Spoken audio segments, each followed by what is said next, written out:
The Hiligaynon word manamit generally means delicious or tasty.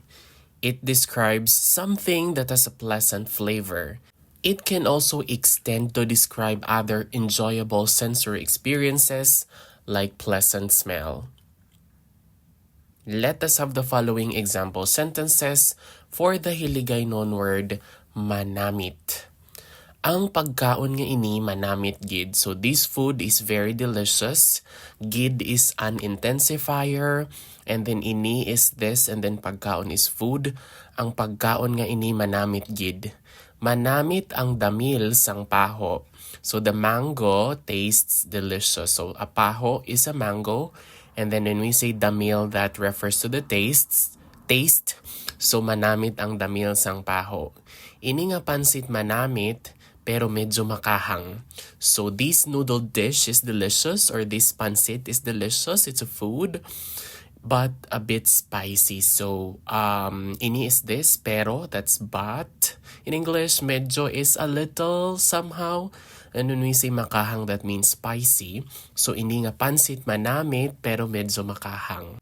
Hindi ko gusto ang damil, hindi ini manamit para sa akon. So I don't like the taste, it's not delicious for me. So hindi means not or nope or don't like in a way, no. So no. So hindi is no or not. So gusto is like.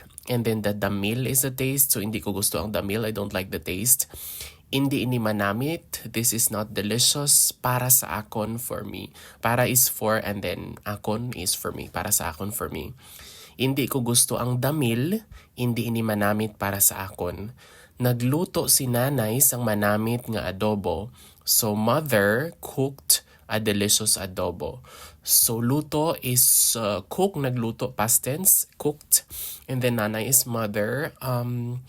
Adobo is a food, it's a famous Filipino dish. So nagluto si nanay sang manamit nga adobo. Manamit bala ini, that means is this delicious? Manamit bala ini, bala is really or yeah, really. And then ini is this. So is this delicious? Manamit bala ini. Manamit gid means very delicious. Gid is an intensifier, so it's really delicious. Hindi ini manamit, that means isn't this delicious. Hindi bala ini manamit, that can also be. And then daw manamit, that means it looks delicious. Daw looks like or maybe. Daw manamit. Ano ang inyo manamit nga sudan? So what's your delicious food? Ano is what? Inyo is like you, all of you, plural.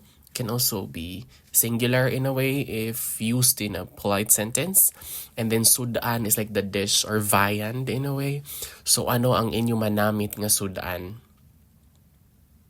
Ang pagkaon nga ini manamit gid. That means this food is very delicious. Ang pagkaon nga ini manamit gid. Manamit ang luto ni nanay. So mom's cooking or the food that she cooked is delicious. Manamit ang luto ni nanay. Daw manamit ang baho sang kinaluto. So the aroma of the cooking smells delicious. Baho is the smell. Kinaluto is like something that is being cooked. So daw manamit ang baho sang kinaluto. Manamit kaayo ang damil sang mansanas. So the apple tastes very delicious. So a mansanas is an apple. And then damil is like the taste. Hindi ko malimtan ang manamit nga adobo nila. So I can forget their delicious adobo. So lipat or limtan is like forget. And then yes, so hindi ko malimtan ang manamit nga adobo nila or ang manamit nila nga adobo, that can also be. Next one is, nagkaon kami sang manamit nga pansit. We ate delicious noodles.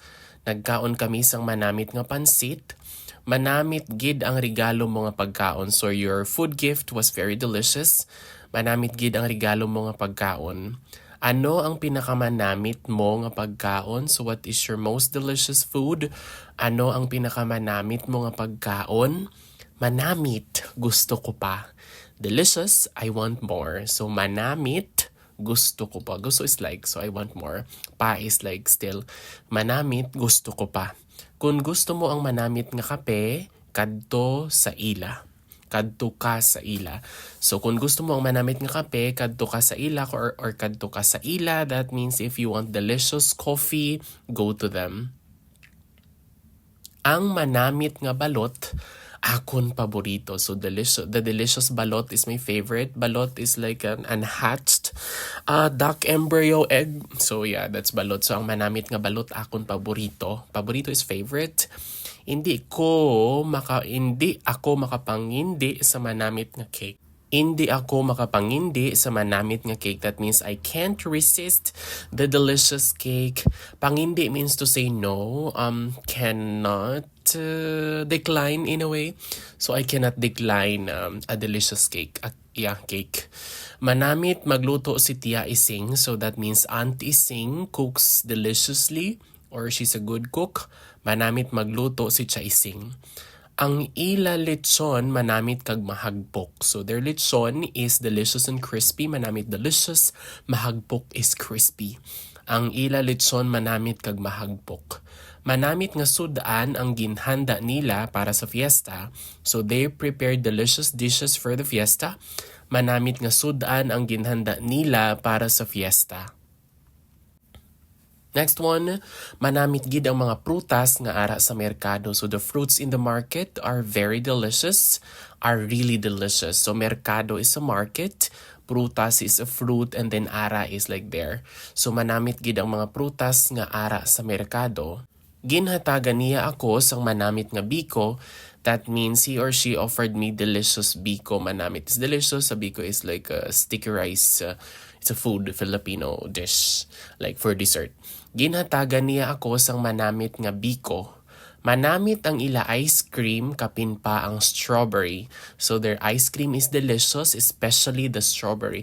You can also say presas, strawberry in Filipino. So manamit ang ila ice cream kapin pa ang presas or ang strawberry. Manamit nga magkaon kung upod mo ang imo pamilya.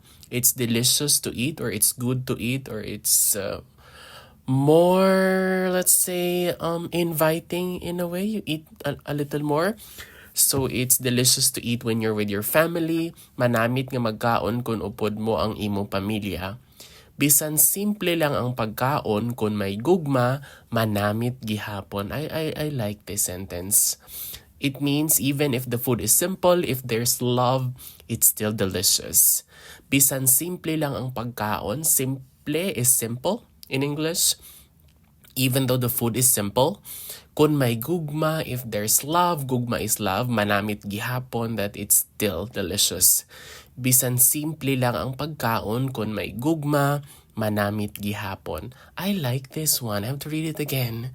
Bisan simple lang ang pagkaon, kung may gugma, manamit gihapon. Thank you very much for watching this video. See you in the next one. Bye! Salamat, kid!